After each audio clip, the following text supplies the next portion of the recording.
Assalamualaikum warahmatullahi wabarakatuh. Anak-anak, abang-abang, kakak-kakak, ibu bapa yang saya kasih sekalian.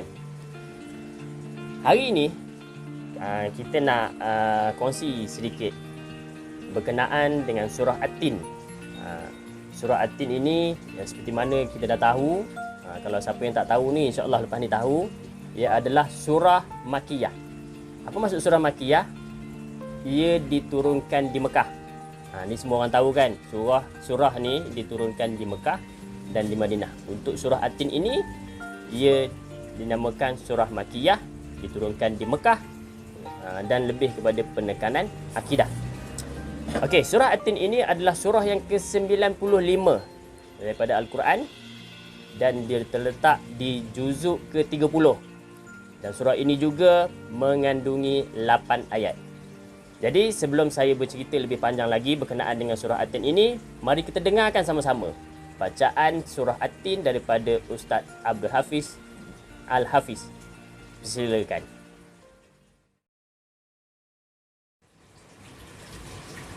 Bismillahirrahmanirrahim. والتين والزيتون وطور سينين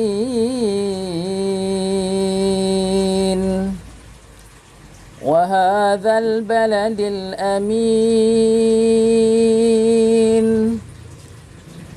لقد خلقنا الإنسان في أحسن تقويم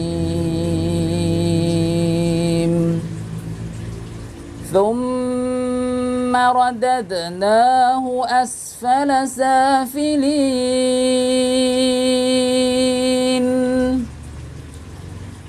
إلا الذين آمنوا وعملوا الصالحات فلهم أجر غير ممنون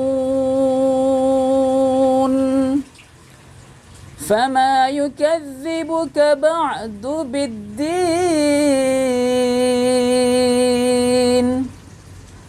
أليس الله بأحكم الحاكمين صدق الله العظيم.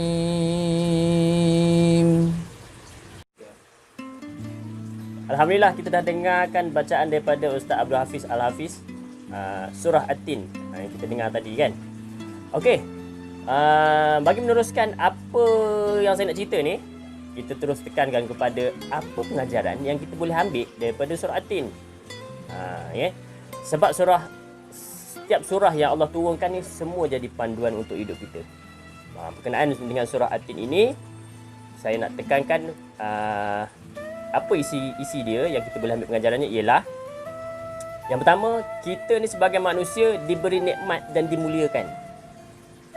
Dekat dunia, manusia kita ada haiwan, ada tumbuhan, ada makhluk-makhluk lain selain daripada yang saya sebutkan 3 tadi. Semua orang tahu kan? Tak nak sebut lah, nanti nak dikeluar pula. Okey. Yang paling tinggi darjatnya lah kita lah, manusia. Kenapa Allah tinggikan dan muliakan kita? Sebab apa? Sebab kita adalah khalifah. Okey. Khalifah yang diberi nikmat yang makhluk-makhluk lain kadang-kadang tak ada nikmat macam yang kita dapat. Jadi yang pertama sekali, apa yang kita nak kena buat ialah bersyukur. Memang manusia ni macam-macam jenis orang. Ada yang jenis yang kita boleh katakan dia beriman, ada yang tak beriman langsung pun ada. Ada yang ambil berat mengenai dengan yang Allah yang disebutkan berkenaan dengan bersyukur. Ada tak bersyukur, macam-macam jenis orang. Jadi yang kita ni sebagai manusia yang nak dapatkan darjat yang terbaik di sisi Allah SWT, yang pertama mestilah kita bersyukur.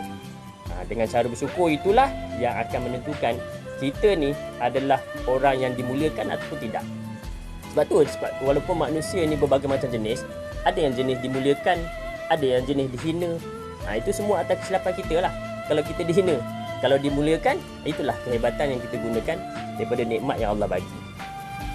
Kemudian kita ni sebagai manusia juga diberi hak untuk menguasai seluruh alam. menguasai seluruh dunia, yang memang makhluk lain pun tak dapat nak buat macam kita. Kalau kita tengoklah apa yang dah ada dekat dunia ni, kan, bermula daripada zaman dulu hingga zaman sekarang, setiap masa berubah teknologi. Lebih kepada maju dan nak kata mundur tu tak ada. Walaupun ada negara yang mundur, ada juga yang tak sama macam kita di Malaysia ni, yang boleh saya katakan Malaysia ni negara maju lah juga, kan. Kalau nak banding dengan negara macam Jepun tu pun kita dah tak adalah ketinggalan jauh sangat. Dan boleh kata kita ni hebat juga. Sebab teknologi kita ni dia lebih canggih. Kenapa? Sebab itu semua Allah bagi sebenarnya, yang kita tak sedar pun. Jadi jangan kita merasakan kita ni hebat sampai kita lupa yang kehebatan itu adalah daripada Allah bagi dekat kita. Akal fikiran kita ni Allah bagi itu memang tak bayar. Kita tak pernah bayar. Siapa ada pernah bayar apa yang Allah bagi dekat kita? Kalau kita ambil sikit satu pun, jari ni, satu jari, kita pernah bayar dengan Allah kita dapat jari ni.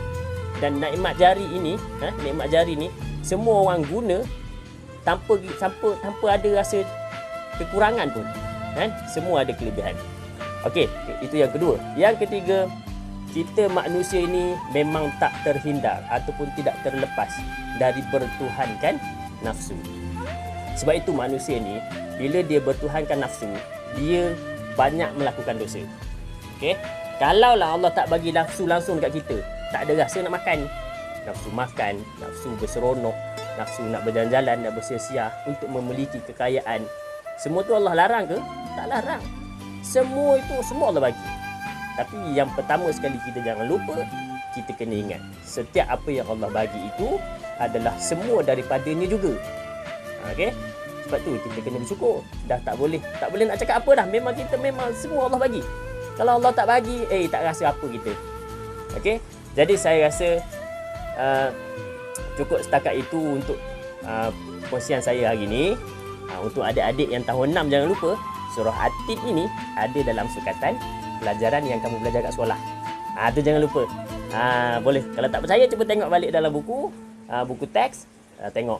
Mana tahu boleh jadikan panduan untuk jawab periksa nanti untuk tahun-tahun yang akan datang. Jadi saya itu saja. InsyaAllah lepas ni kalau ada kuis, ada hadiah untuk korang. Okey. Assalamualaikum warahmatullahi wabarakatuh. Sekian, terima kasih.